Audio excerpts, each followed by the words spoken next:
Hey everyone, welcome to Locked On Lakers for Tuesday. Brian Kamenetsky, Andy Kamenetsky, Austin Reaves playing well for Team USA. Is this going to be his big breakout year? What does that even mean for Austin Reaves at this point? We'll talk about it next. You are Locked On Lakers, your daily Los Angeles Lakers podcast. Part of the Locked On Podcast Network, your team every day.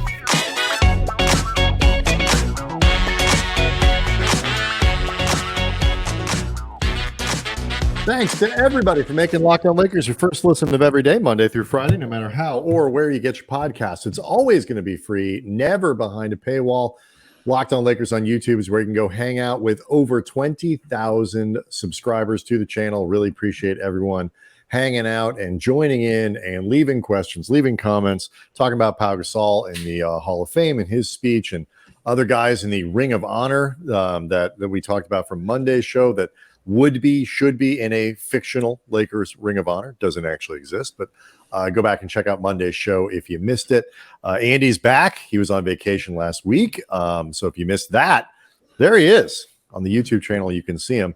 We're going to talk about James Harden because, it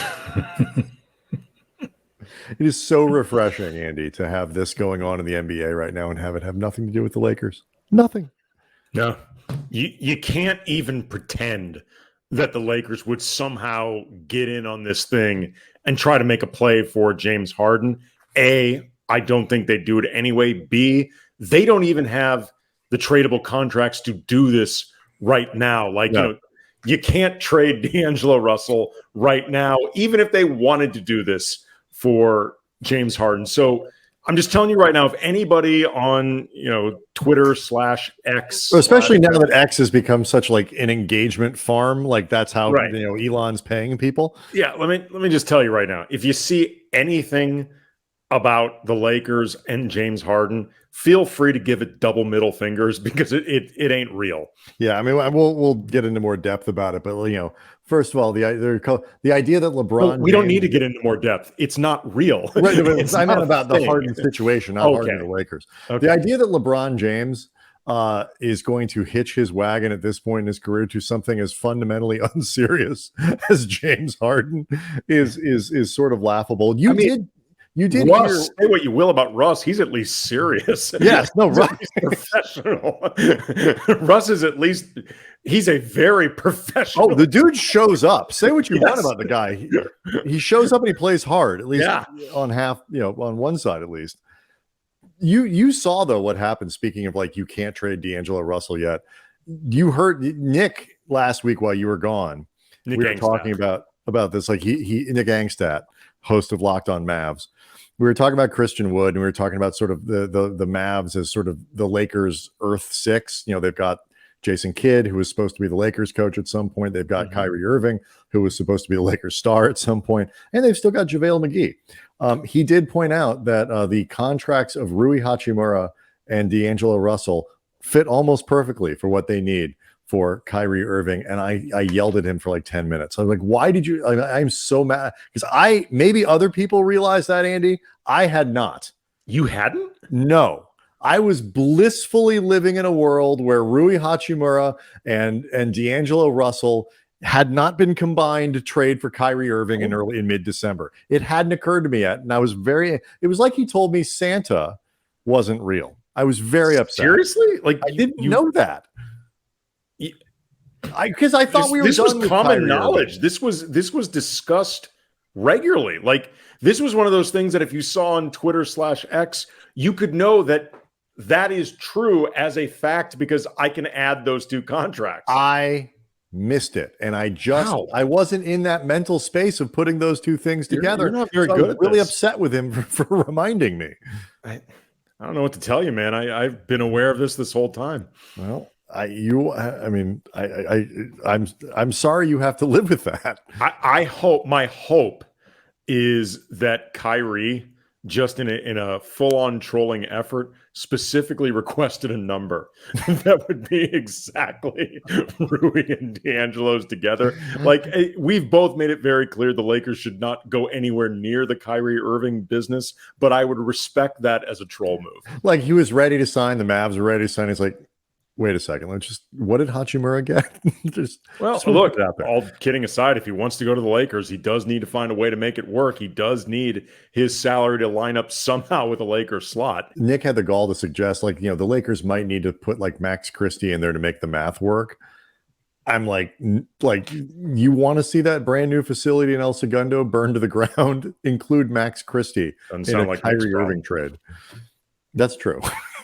That is very true. All right, Austin Reaves, Andy, has played very well in international ball. I think they're through 3 games now in the warm up to the World Cup in the Philippines, and he has been a standout player in all 3 of them. The most recent being over the weekend against Spain at 11 points, a couple rebounds and assists, and he's just doing Austin Reaves stuff. I know you were out of town, but kind of following along, seeing highlights. You've caught some stuff, since you got back.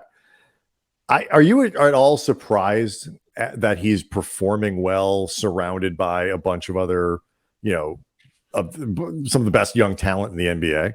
No, because we both said we thought he'd play really well and would have a big role. And one of the things that we talked about that Steve Kerr seems to have picked up on is that ability of Reaves to meld other big names, and in this case, like guys who are thrown together and trying to make it work. Kerr referred to him as a connector, and that's what you and I have used as a word to describe him. He's just somebody who blends well with everybody, and we've seen that with the Lakers, and his ability to play alongside everyone, including we were talking about Russ and the fit issues that everybody saw over the last season and a half with Russell Westbrook. Reaves and Russ actually played very well together. It was one of the reasons that I thought Reaves kept playing off the bench until Russ was moved. It's because I think the two of them actually played very well and offset each other nicely. And that's something Reaves that is a skill. The ability to blend like that is a real skill while still bringing something to the table. Mikal Bridges, there's a great piece that a friend of the show, Dan Wojcicki, wrote for the LA Times about Austin Reaves. And Mikal Bridges, talking about Reaves with Team USA, said, quote, "This ain't no underdog bleep anymore. He's here." And I think it's safe to say that Austin Reaves has arrived. It's one of these things, like, in terms of respect around the league. He still has to do more. Let's make it clear. But players around the league respect Reaves. He's good. It's one of these things where, like, when you start to, one of the questions, for example, I get asked a lot is like why I am more wait and see on Rui as sort of having arrived, so to speak, more than Reaves. And there are a lot of reasons, one of which is I think Reaves was just overall more productive in higher leverage moments, doing more things, with more responsibility than Hachimura, was just better than Rui was last year. It is reasonable to wonder, like, is his real shooting percentage from 3 going to be closer to 40%, more mid 30s? It makes a difference, all that kind of stuff. But overall, I think the skill set and what he showed last year is legit, and it's everything. But when after the break, one of the things that I think is super important about Reaves is that with that connectability, he is able to both blend with players that are really good. This is not a question anymore of like, he got minutes on a trash Lakers team as a rookie and all that. Okay. They went to the Western Conference Finals last year, but okay, now he's playing for Team USA where there are no garbage players on that team. So he's able to make guys better while still producing himself and being aggressive. And I think that is a super important quality that I want to unpack a little bit next.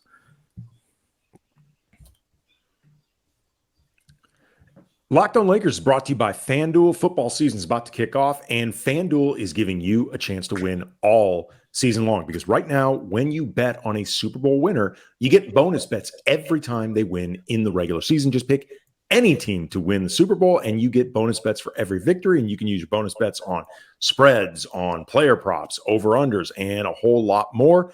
The Chiefs right now, 6-1 odds to repeat as champs. Chargers for Angelinos who've adopted the Chargers as their team upon their return, 21-1 to win the Super Bowl. I think that's actually sneaky, nice bet. Raider fans listening right now, they are currently 75-1 to win the Super Bowl. That feels generous to me. Either way, visit FanDuel.com/lockedon. Start earning bonus bets with America's #1 sportsbook. That's FanDuel.com/lockedon. Okay, so before we get to Reaves, I wanted to ask you this because I think it was Aaron Larsoul last week from the official Lakers podcast, and all the other things that he does. We did 2 shows, Monday and Tuesday last week with him.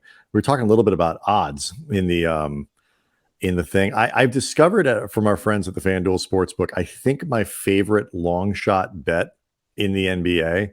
I like 2 of them. I don't mind Sacramento at 50-1, but tell me if it's crazy if you'd like go throw $50 on Oklahoma City at 85-1.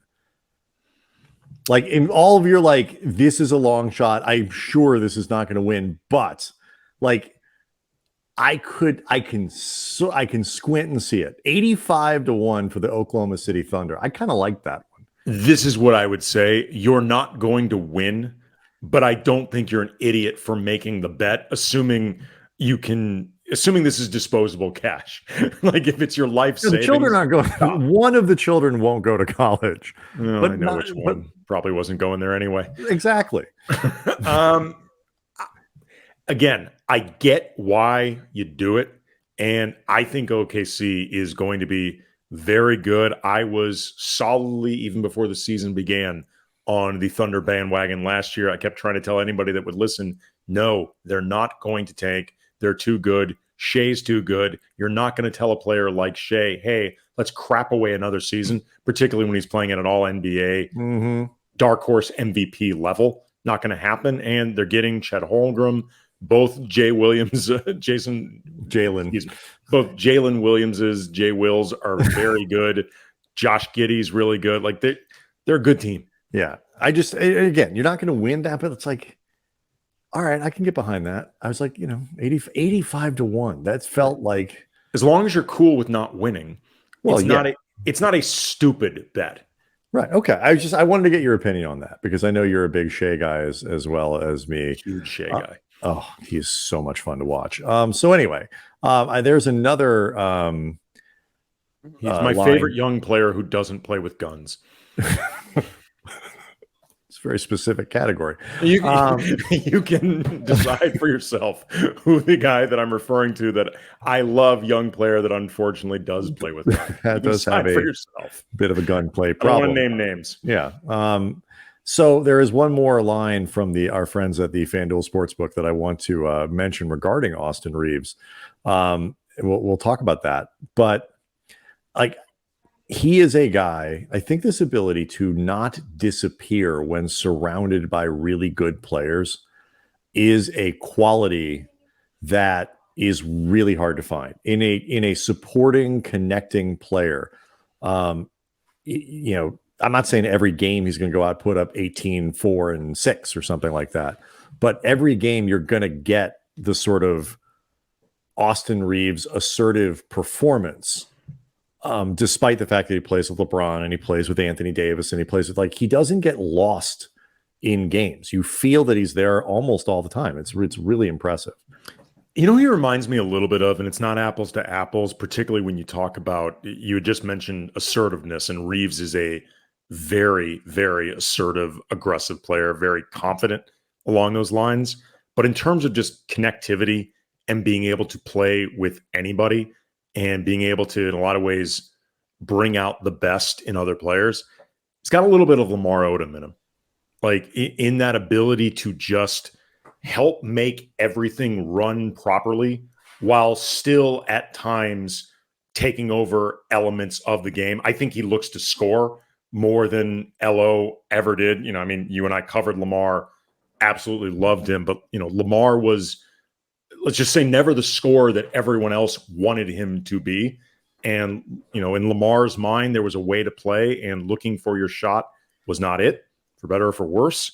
But Lamar did everything on the court. Yeah. And Lamar could play with anyone. Yeah, he really could. I think that aspect of it especially, and people like to play with him. Yes. Because of that. I think, you get a little bit more consistent decision making with Austin, less of the fewer, I think, of the sort of spectacular. Like Lamar was capable of some just crazy stuff when he was really locked in. I mean, go back and think people kind of forget, based on sort of how his career ended and the troubles that he's had and some of those things, he's sort of faded out of basketball consciousness in some ways. But like go look up the clips. I mean, he could do crazy things at that height, particularly at a time before everybody was 6'11", was doing all that. Yeah, stuff. Again, it's not apples to apples. But I understand. I understand what you're getting at. Yeah, stylistically, they're not the same player at all. I'm talking more effect. So one of the questions that I asked in the intro was about, like, is this a breakout season for Austin Reaves? And you actually, we were kind of talking about it before we started, texting back and forth about what to talk about. What does that look like? I think, because that to me is a really interesting question. Like, for example, at FanDuel Sportsbook, he is 16-1 to win Most Improved Player this year, behind Bridges, Cunningham, Maxey, Şengün, and Barnes. Those are the only guys in front of him. Obviously, you win MIP, you've kind of broken out in some way, shape, or form. But we are also talking about a guy who started the last half of the season, or part of the season, was a big playoff performer, played for Team USA in the offseason. What to you, Andy, what does a breakout season for Austin Reaves look like? That's a really interesting question. Before we started recording this show, I was on with Josh Lloyd, who hosts Locked On's fantasy show, and he's been doing a preview of every team, breaking them down. And one of the questions he asked me was breakout candidate for the Lakers. And I said that like conventional wisdom, I think, would say that it's Austin Reaves, except in a lot of ways, it feels to me like Reaves is already broken out, or that the process of breaking out began during the 2022-23 season. And whatever happens this year, hopefully, is him just building on it. Mm-hmm. So I don't know exactly how his breakthrough / improvement would be gauged. I think it's a legitimately interesting question, because I could see him, if he does this for a full season, I could see people thinking of that as overall improvement from last year. I could see a lot of people just feeling like this is Austin Reaves, and right, looking for somebody that feels more out of nowhere for that improvement. Also, Most Improved Player has started to become an award that more established players actually win. It's changed. It really has evolved a little bit from like the guy who either just sort of suddenly got more minutes, or a player that, to be perfectly honest, you almost had to kind of suck a little bit and then not suck. But now I think people are kind of getting the hang of it. Like, you can be a pretty good player and just get even better and win that award, which I think is good. Yeah. I think for Reaves, I guess maybe the way I would think about a breakout season for him would be if he felt like a third member of a big three, because I feel like if he seems like a legitimate third option alongside LeBron and Anthony Davis, or Anthony Davis and LeBron, however you want that hierarchy to feel, hopefully more Anthony Davis, LeBron. But if Austin Reaves feels maybe not at the level of Chris Bosh, because Chris Bosh was a really, really good Chris Bosh, Hall of Famer, right. But okay, I'll put it this way: we just talked about Lamar Odom. Lamar Odom, I think, was maybe not in terms of the stats all the time, because Andrew Bynum would sometimes score more than him. Derek Fisher would have those games from behind the arc where all of a sudden he had 20 points, or sometimes Meta would look to go on a bit of a scoring heater, and Lamar never looked to score. But Lamar was the third most important player of those back-to-back championship teams. In my mind, he was the third most important.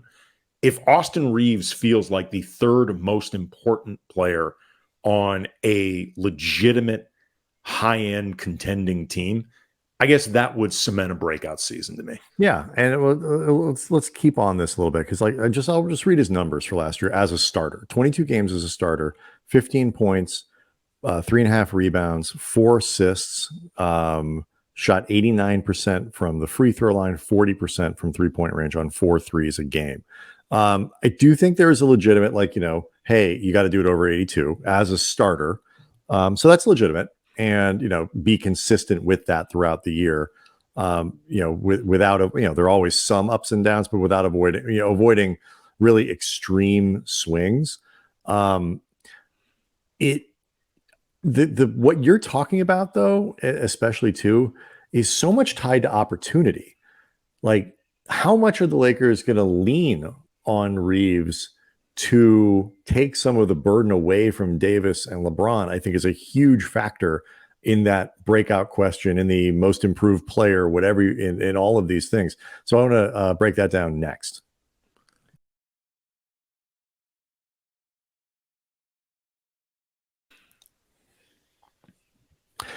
Quick reminder that today's episode is brought to you by our friends at FanDuel Sportsbook, the official sportsbook of Locked On. Make every moment more. Visit FanDuel.com/LockedOn today to get started.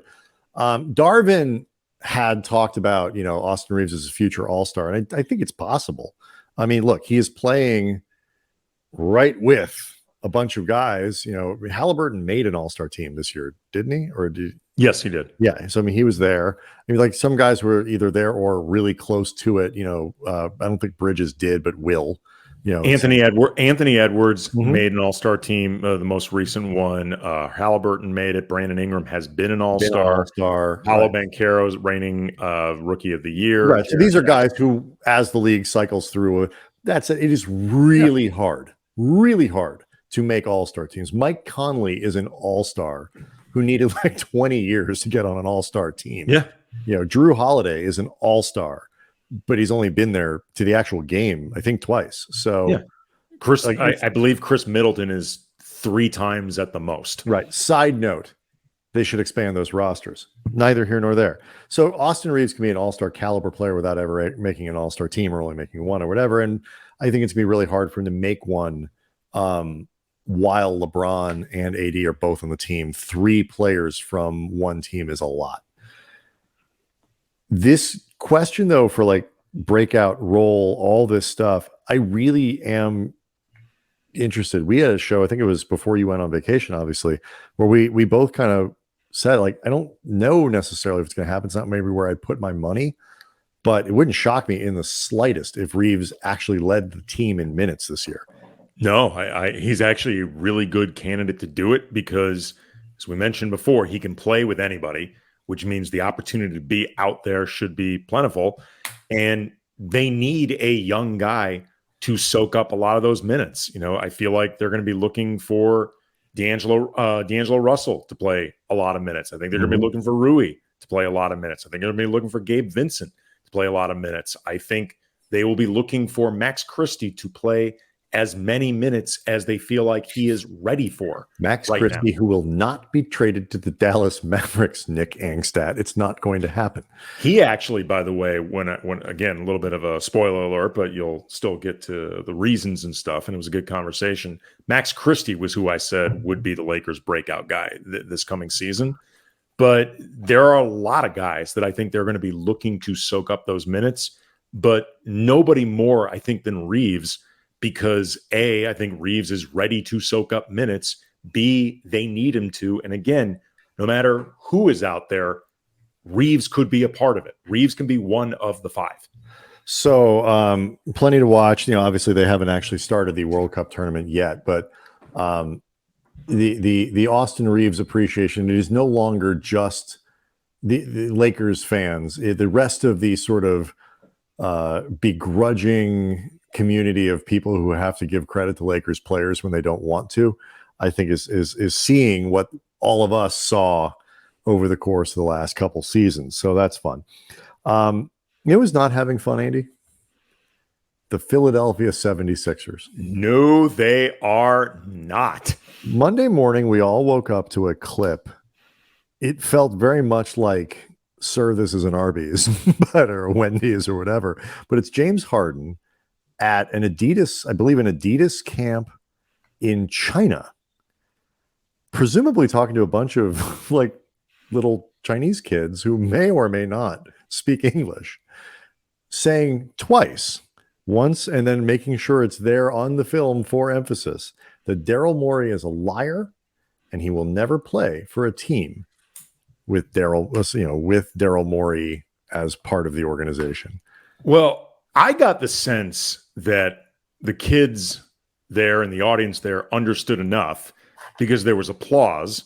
And side note on all of this, heady play by James Harden going to this place in China where Daryl Morey's despised. Yes. Because of that tweet a few years ago true. About Hong Kong. So in a lot of ways, James Harden was doing this with a home field advantage. And look, no matter what, we're going to get into a lot of this, and no matter what you think of James Harden, the player, the leverage tactician, the guy who never seems to honor a contract, whatever, heady play.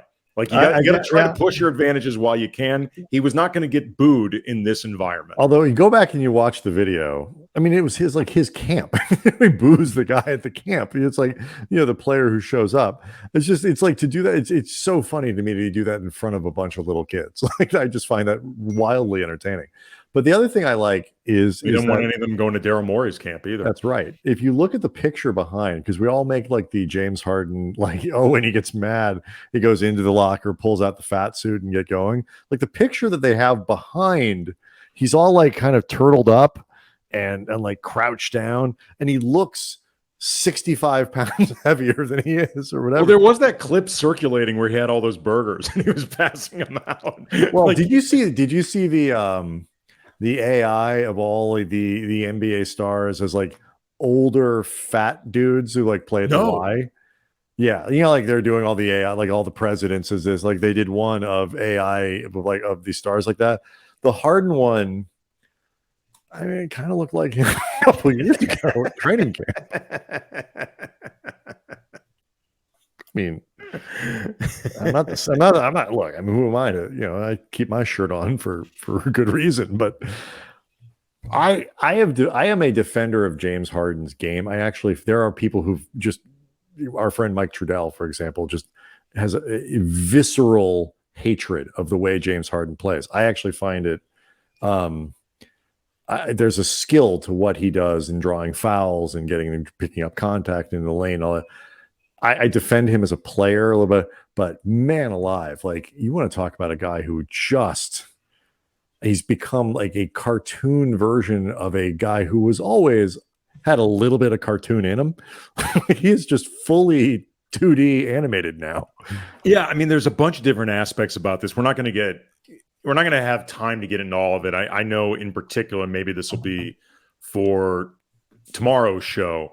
We can get into this. Immediately reminded me of Kobe's exceptionally uncomfortable trade request in 2007, where he went scorched earth on the organization, called Dr. Buss an idiot, and like the idea of which was more tense, what Harden is attempting to do right now or Kobe's. We'll save that piece of it. With the fundamental difference that Kobe was still like prime. Kobe was arguably the best player in the league. James Harden did not. No, Kobe was at worst top 5 in the league when he did this. James Harden is not top 5. Mm-hmm. But what I think is really one of the things that I find really interesting about this is, the lie that Harden is referring to with Daryl Morey presumably is either the widely assumed wink that he had with the organization when he took what has been termed as below market value so the team could bring in PJ Tucker, so they could bring in Daniel House, trade for DeAnthony Melton. Who knows what James Harden was actually going to get on the open market comparatively, but whatever. This is the way it has been spun. Or he's calling Daryl Morey a liar because he opted into his deal, I guess, with the understanding / expectation that he would then be traded, or he's calling him a liar for both. Let's not leave out that option. But what I think is fascinating about this is even if Harden is 100% accurate and truthful that Daryl Morey really did F him over in this process, and really, even if James Harden is not the primary guy to blame for this mess, it doesn't matter because James Harden has already been a part of too many messes to ever get any benefit of the doubt or sympathy. He's been the boy who cried wolf, and there's been just too many other instances of him being unhappy, impossible to satisfy, pushing his way out of town, not honoring a contract, not giving a crap about the effect on a team, no leadership at a time where his play has been dipping and his playoff performances, at this point, he's somebody that is seen as he will choke once the lights get brighter, once the games become more high leverage. If James Harden really attempts to go to the mattresses over this and try to pull exactly what he did in Houston to get out of there, which was really messy. Remember he was in Vegas and hanging out with a little baby and all that stuff. Wing sauce will do that. Yeah. He is absolutely torching his career. Like, good luck with your next contract if you really want to go that route, because the only reason you opted into your deal is you realized you had no market value to get a new deal, whether from Philly or from anybody else. Like, he may be making this a situation where ultimately Daryl Morey loses his job in the process, or maybe even the Sixers lose Joel Embiid as a result of all this chaos. But it doesn't change the fact that Harden does not have, I think, nearly the leverage that he thinks that he has right now. And I think that's really interesting. There are a few things, some of which you're bringing up here, and a couple other things related to Lakers, I think related to what we just saw with the Lakers and their extension with Anthony Davis. And all, so that actually is relevant to this Harden conversation. And then there's just a lot of stuff to make jokes about. So I want to carry all of those things into Wednesday's show. Because again, as much as I sort of, raise my hand, I kind of respect Harden's game, then duck real quick because I know people are throwing stuff at me. The rest of it is eminently mockable, Andy, and we are in prime mocking season. So we'll carry all this through. Thanks to our friends at FanDuel Sportsbook. Thanks to you for supporting the channel, Locked On Lakers on YouTube. Leave us questions, leave us comments. We're going to try to string together some guests, have just good in-depth conversations about the Lakers and the NBA. So again, leave us comments about who you would like either on the page or at Cam Brothers. We'll see everybody on Wednesday.